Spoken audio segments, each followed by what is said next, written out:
Hello, my dear friends.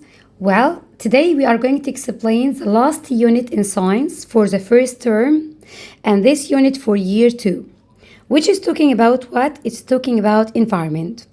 So, what's the meaning of environment or landscape? Everything around us, including living and non living things, it's called environment. But if we are going to talk about the place for animals to live, we are going to say habitat. So habitat exactly is a place for animals that has shelter for the animal, food, air, water, and place to take care of the offsprings. Offspring it means the baby. So environment, everything around us includes living things and non-living thing. Habitat, it's a place for animals when the animals can find shelter, food, air, water, and a place to take care of offsprings. Okay, let's travel around the world and discover many habitats. So the first place we are going to visit the desert. Of course, the climate or the weather in the desert is very dry and hot because there are a lot of sand and animals that live there, scorpion and camel. So the first habitat is desert, which is dry and hot, and scorpion and camel can live in the desert. Number two, now let's travel to the Amazon, to America. So we will go to tropical forest. Tropical forest, it has another name, rainforest. Rainforest, it means it's rainy all the year. So it will be so damp or wet, a lot of rain, a lot of trees. So we can find parrots and also snakes, monkeys, insects, and so on. Now we are going to travel to Africa. Africa, it's hot.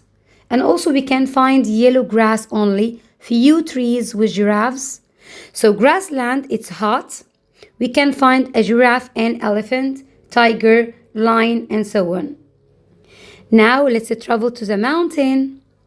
So on the top of the mountain, it's not hot, it's not cold, it's warm. And we can find the mountain goat or the eagles. Mountain goat. Now let's visit the coldest place on the earth. Polar region or Antarctica. Sea is silent, Antarctica. So of course it's so cold. It falls of snow. So we can find many animals like penguins, polar bears, reindeer. All of them, we can find them in the polar region or Antarctica. Now, let's just dive in the deep of the sea or the ocean. So the sea is warm. We can find fish, shark, coral reef, الشعب المرجانية الملونة, coral reefs.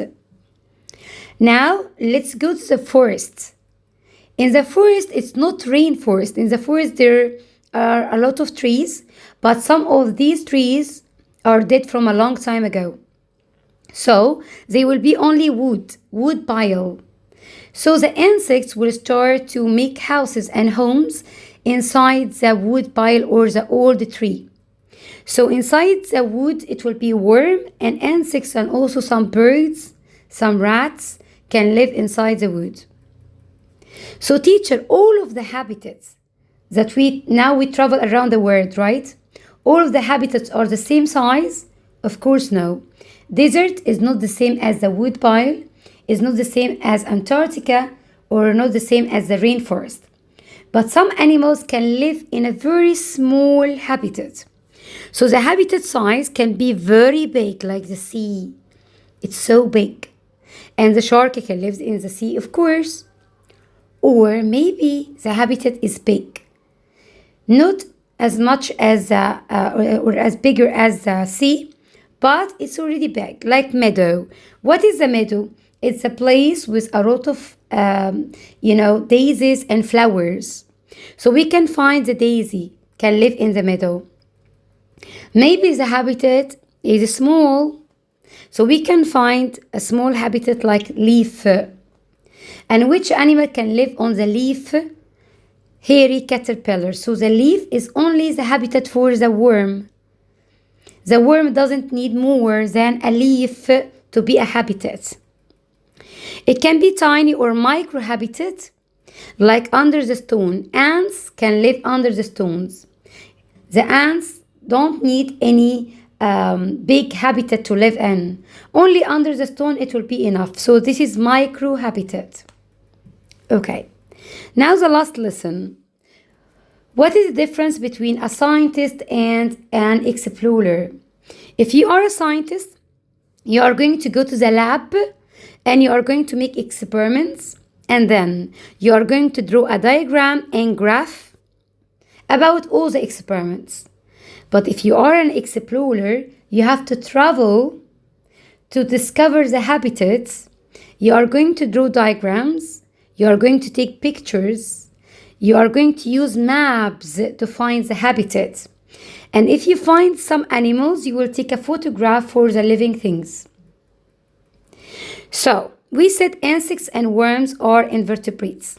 Let's talk about the butterfly body. So it has a head, thorax, and abdomen.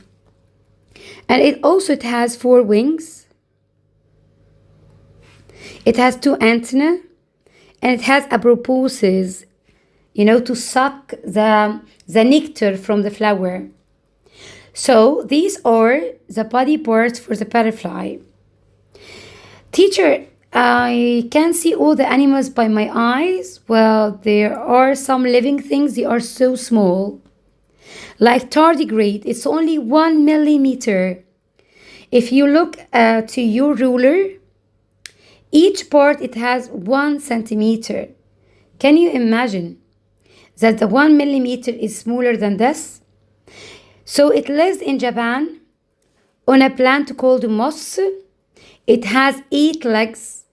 And it doesn't have any eyes.